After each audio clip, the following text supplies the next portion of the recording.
Del Evangelio según San Mateo. En aquel tiempo se adelantó Pedro y preguntó a Jesús: Señor, si mi hermano me ofende, ¿cuántas veces le tengo que perdonar? ¿Hasta 7 veces? Jesús le contesta: No te digo hasta 7 veces, sino hasta 70 veces 7. Y a propósito de esto, el reino de los cielos se parece a un rey que quiso ajustar las cuentas con sus empleados. Al empezar a ajustarlas, le presentaron uno que debía 10,000 talentos. Como no tenía con qué pagar, el Señor mandó que lo vendieran a él con su mujer y sus hijos y todas sus posesiones, y que pagara así. El empleado, arrojándose a sus pies, le suplicaba diciendo: Ten paciencia conmigo y te lo pagaré todo. El Señor tuvo lástima de aquel empleado y lo dejó marchar, perdonándole la deuda. Pero al salir, el empleado aquel encontró a uno de sus compañeros que le debía 100 denarios, y agarrándolo, lo estrangulaba diciendo: Págame lo que me debes. El compañero, arrojándose a sus pies, le rogaba diciendo: Ten paciencia conmigo y te lo pagaré. Pero él se negó y fue y lo metió en la cárcel hasta que pagara lo que debía. Sus compañeros, al ver lo ocurrido, quedaron consternados y fueron a contarle a su señor todo lo sucedido. Entonces el Señor lo llamó y le dijo: Siervo malvado, toda aquella deuda te la perdoné porque me lo pediste. ¿No debías tú también tener compasión de tu compañero como yo tuve compasión de ti? Y el Señor, indignado, lo entregó a los verdugos hasta que pagara toda la deuda. Lo mismo hará con vosotros mi Padre del cielo, si cada cual no perdona de corazón a su hermano. Cuando acabó estas palabras, partió de Galilea y vino a la región de Judea, al otro lado del Jordán. Palabra del Señor.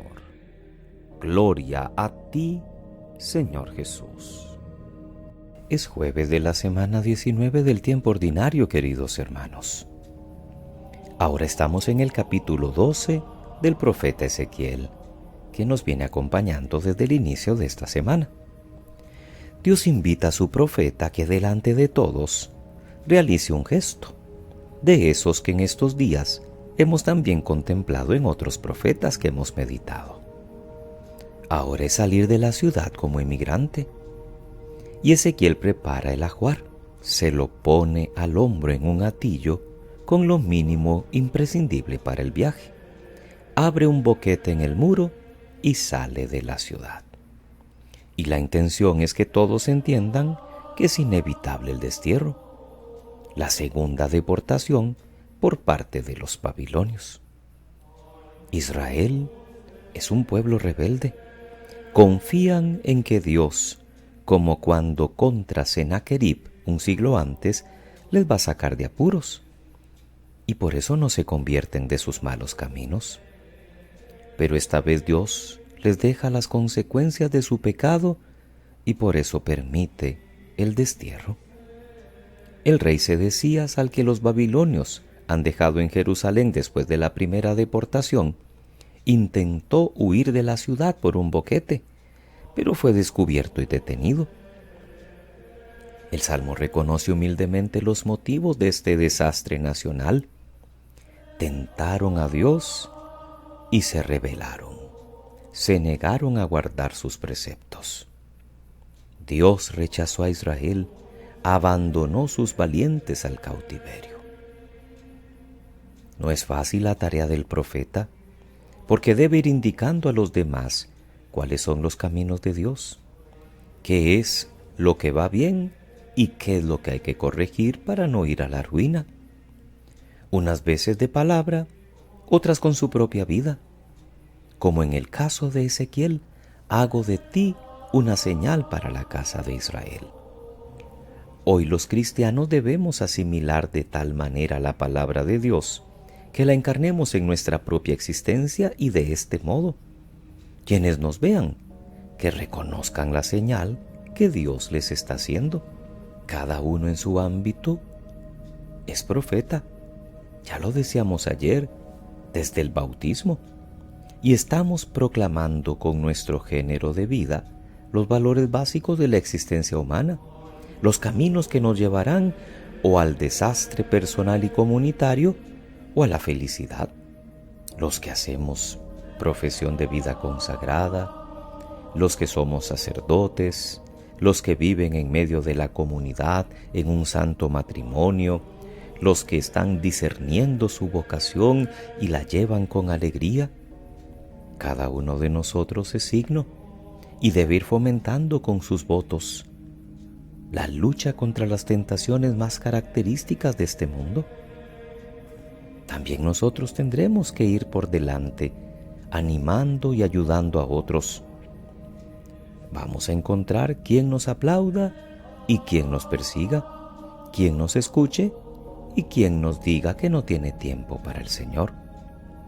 No tenemos que perder la esperanza como Dios, como el profeta Ezequiel. Pidámosle a Él que nos ayude a poder reaccionar y convertirnos de corazón.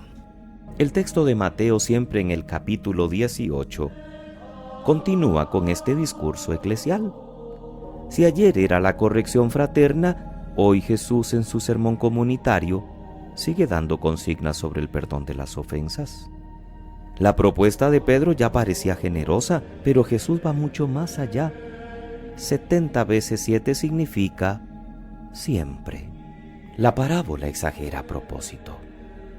La deuda perdonada al primer empleado es enorme, casi que el salario de un año de trabajo. Lo que él no perdona a su compañero es muy pequeño, a lo sumo el salario de una semana. Y el contraste sirve para destacar el perdón que Dios concede y por otro lado la mezquindad que hay en nuestro corazón, porque nos cuesta perdonar incluso hasta una insignificancia. Lo propio de Dios es perdonar. Lo mismo han de hacer sus seguidores, aquellos que tratamos de ir detrás de los pasos de Jesús. El aviso es claro. Lo mismo hará con vosotros mi Padre del cielo si cada cual no perdona de corazón a su hermano. Es el nuevo estilo de vida de Jesús, que es más exigente que el de el Antiguo Testamento. No es demasiado ya perdonar 7 veces. ¿Y no será una exageración lo de 70 veces 7? ¿No estaremos favoreciendo que reincida el ofensor? ¿Y entonces dónde queda la justicia?, podríamos preguntarnos.